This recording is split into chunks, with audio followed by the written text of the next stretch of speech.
ഫെസ്റ്റോ കൊടുങ്ങല്ലൂർ താലൂക്ക് കമ്മിറ്റിയുടെ നേതൃത്വത്തിൽ സായാഹ്ന സദസ്സ് സംഘടിപ്പിച്ചു. ധവളപത്രവും ബഡ്ജറ്റും കേരള വികസനവും എന്നതിനെ അടിസ്ഥാനപ്പെടുത്തി FSCTO കൊടുങ്ങല്ലൂർ താലൂക്ക് കമ്മിറ്റിയുടെ നേതൃത്വത്തിൽ സായാഹ്ന സദസ്സ് സംഘടിപ്പിച്ചു. KGOA ജില്ലാ പ്രസിഡന്റ് രഹന P. ആനന്ദ് അധ്യക്ഷത വഹിച്ച സായാഹ്ന സദസ്സ് KSTA ജില്ലാ ജോയിന്റ് സെക്രട്ടറി സിംല ടീച്ചർ ഉദ്ഘാടനം ചെയ്തു. നമുക്കറിയാം, ആധികാരിക രേഖയാണ് എന്താണ് നമ്മുടെ സാമ്പത്തിക സ്ഥിതി, ധനസ്ഥിതി എത്തരത്തിലാണ് എന്ന് കാണിക്കുന്നതാണ് ഈ ഒരു ആധികാരികമായിട്ടുള്ള രേഖയാണ് ധവളപത്രം.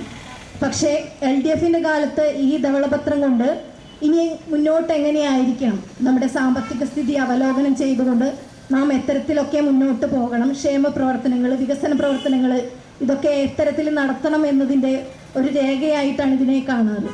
പക്ഷേ എന്നാൽ എന്നും ഈ ധവളപത്രം UDF സർക്കാരുകൾ ഇറക്കുമ്പോൾ മുൻ സർക്കാരിനെ കുറ്റപ്പെടുത്തിക്കൊണ്ട് കേരളമാകെ കടക്കണിയിലാണ് എന്നുള്ള രീതിയിലും അതിൻ്റെ മറപിടിച്ചുകൊണ്ട് സ്വകാര്യവൽക്കരണവും അതുപോലെ ക്ഷേമ പ്രവർത്തനങ്ങളോ വികസന പ്രവർത്തനങ്ങളോ നടത്താതിരിക്കാനുള്ള ഒരു മറയായിട്ടാണ് ഈ ധവളപത്രത്തെ കാണാറ്. 2011 ഇത്തരത്തിൽ ധവളപത്രം ഇറക്കുകയുണ്ടായി. 2001 ആന്റണി സർക്കാരിൻ്റെ ധവളപത്രത്തെ ചൂടുപിടിച്ചുകൊണ്ടാണ് ഒരു കറുത്ത ഉത്തരവുണ്ടായത്. അത് നമുക്ക് മാറ്റാനായിട്ട് സാധിച്ചു. അതിനുശേഷം 2011 നമ്മുടെ ഉമ്മൻചാണ്ടി സർക്കാരിൻ്റെ കാലത്ത് ഇറങ്ങിയ ധവളപത്രം ഇതുപോലെ തന്നെ കേരളമാകെ കടക്കണിയിലാണ് എന്ന രീതിയിൽ പറയുകയും അതുപോലെ അതിൻ്റെ പിന്നീട് നമുക്ക് വന്ന ഒരു പ്രതികൂല സാഹചര്യമാണ് നമ്മുടെ പുതിയ ജീവനക്കാർ അവർക്ക് വന്ന പങ്കാളിത്ത pension. Kerala NGO union Kodungallur area president Muhammad Rafi സ്വാഗതം ആശംസിച്ചു.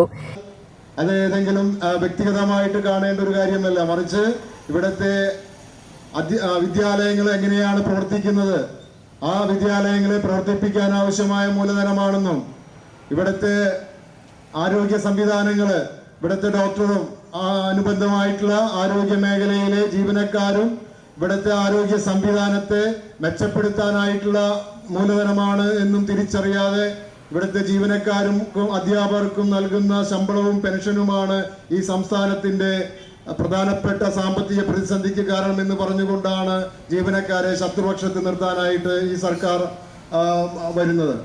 കേരള NGO യൂണിയൻ ജില്ലാ സെക്രട്ടേറിയറ്റ് അംഗങ്ങളായ C. Anand, AS Sumesh, KGOA area president Sindhu KR, KSTA ജില്ലാ എക്സിക്യൂട്ടീവ് അംഗം അജിത പടാരിൽ എന്നിവർ അഭിവാദ്യം ചെയ്ത് സംസാരിച്ചു.